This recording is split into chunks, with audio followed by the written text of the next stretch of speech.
اعوذ باللہ من الشیطان الرجیم بسم اللہ الرحمن الرحیم۔ نماز ہمارے لیے ایسے ہی ہے جیسے ہر انسان کو سانس لینا ضروری ہے۔ تو اللہ تعالیٰ فرماتے ہیں کہ اگر تم نے مجھ سے بات کرنی ہے تو قرآن پاک پڑھا کرو، اور یہ قرآن پاک ہے جو آپ نے پڑھنا ہے۔ تو اس کا مطلب ہے کہ آپ اللہ سے بات کر رہے ہیں اور اللہ کتنا خوش ہوتا ہے۔ تو میں یہ فکرہ ایک اب اضافی اپنے پروگرام میں ڈالا ہے، تو یہ چیپٹر نمبر 60 ہے۔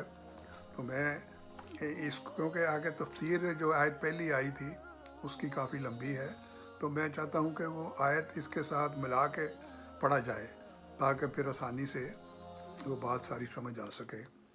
تو یہ ہے آیت نمبر 5۔ اے لوگو، اگر تمہیں دوبارہ زندہ ہونے کے بارے میں کچھ شک ہے تو ذرا سوچو کہ ہم نے تمہیں مٹی سے پیدا کیا، پھر نطفے سے، پھر ایک جمے ہوئے خون سے، پھر ایک گوشت کے لوتھڑے سے جو کبھی پورا بن جاتا اور کبھی پورا نہیں بنتا، تاکہ ہم تمہارے لیے تمہاری حقیقت کھول کر بتا دیں۔ اور ہم تمہیں ماؤں کے پیٹ میں جب تک چاہتے ہیں ایک متعین مدت تک ٹھہرائے رکھتے ہیں، پھر تمہیں ایک بچے کی شکل میں باہر لاتے ہیں، پھر تمہیں پالتے ہیں تاکہ تم اپنی بھرپور عمر تک پہنچ جاؤ۔ اور تم میں سے بعض وہ ہیں جو پہلے ہی دنیا سے اٹھا لیے جاتے ہیں، اور تم ہی میں سے بعض وہ ہوتے ہیں جن کو بدترین عمر یعنی انتہائی بڑھاپے تک لوٹا دیا جاتا ہے، یہاں تک کہ وہ سب کچھ جاننے کے بعد بھی کچھ نہیں جانتے۔ اور تم دیکھتے ہو کہ زمین مرجھائی ہوئی پڑی ہے، پھر جب ہم اس پر پانی برساتے ہیں تو وہ حرکت میں آتی ہے، اور وہ لہلہاتی ہے اور ابھرتی ہے، اور وہ ہر قسم کی خوشنما چیزیں اگاتی ہے۔ تو اس کی تفسیر ہے ذرا لمبی، یہ ہے سمجھنے والی، اس لیے میں نے اس کو دوبارہ آیت کو پڑھا ہے اس تفسیر کے ساتھ ملا کے۔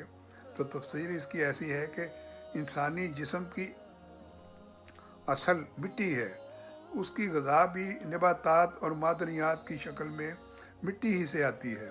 اگر وہ کسی جانور کا گوشت کھاتا ہے تو اس کی پرورش بھی مٹی سے حاصل ہونے والی غذا سے ہی ہوتی ہے، اور یہ بھی اسی جسم کی پیداوار ہے جو مٹی سے بنا ہے۔ اور مٹی سے فراہم ہونے والی غذا پر بڑھاپا پہلے مرحلے میں اس لوتھڑے پر کسی قسم کے کوئی نشان نہیں تھے، تو پھر رفتہ رفتہ مختلف مقامات پر نشانات بننے لگے۔ بازوؤں اور ٹانگوں کی جگہ پر 2 نشانات بنے، اور اسی طرح دوسرے اعضاء کے نشانات بھی ابھرنے شروع ہوئے۔ اب رحم مادر میں انسانی جسم کے مختلف مراحل کے بارے میں پوری وضاحت کے ساتھ لوگوں کو بتایا جا رہا ہے۔ قرآن کریم میں رحم مادر میں انسانی جسم کے مختلف مراحل کو جس طرح بیان کیا ہے، اس موضوع پر دستیاب معلومات کی اس سے بہتر تفسیر ممکن نہیں ہے۔ یعنی رحم کے اندر حمل ویسا ہوتا ہے جیسا اللہ چاہتا ہے۔ یہ فیصلہ صرف وہی کرتا ہے کہ وہ بچہ مذکر ہوگا یا مؤنث، ذہین ہوگا یا کند ہوگا، خوبصورت ہوگا یا بدصورت ہوگا، تندرست ہوگا یا بیمار و معذور ہوگا۔ اس معاملہ میں کسی کی خواہش یا کوشش کا سرے سے کوئی دخل نہیں ہوتا۔ یہ سب کچھ اللہ تعالیٰ کے اپنے ہاتھ میں ہے، انسان کو بنانا، پھر اس کو دنیا میں لانا، پھر اس کو لے کے جانا، پھر دوبارہ اس کو لے کے آنا۔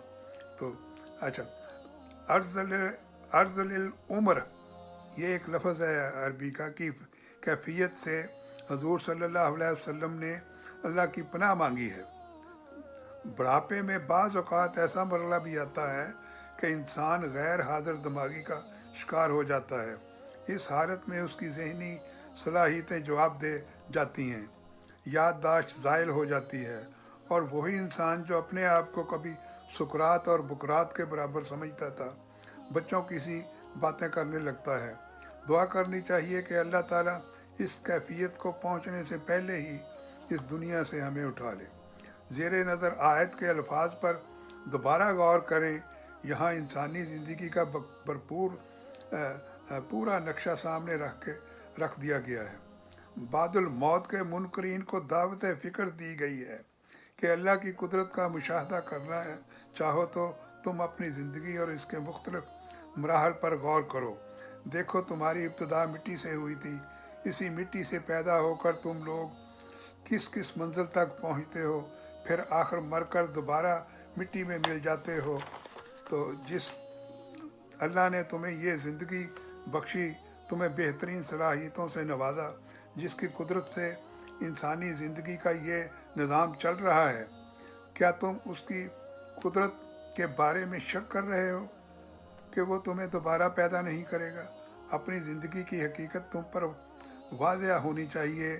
نباتات کی زندگی کا دورانیہ بہت مختلف ہوتا ہے، یعنی کہ سبزیاں، پھل، یہ وہ تھوڑے عرصے بعد ختم ہو جاتے ہیں۔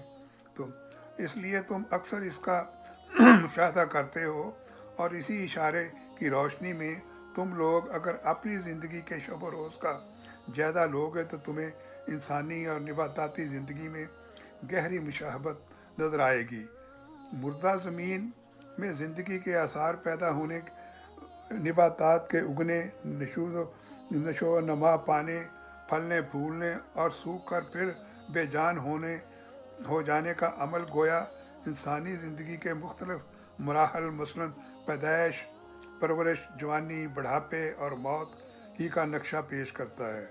اس میں صرف دورانیہ جو ہے وہ اسی کا فرق ہے۔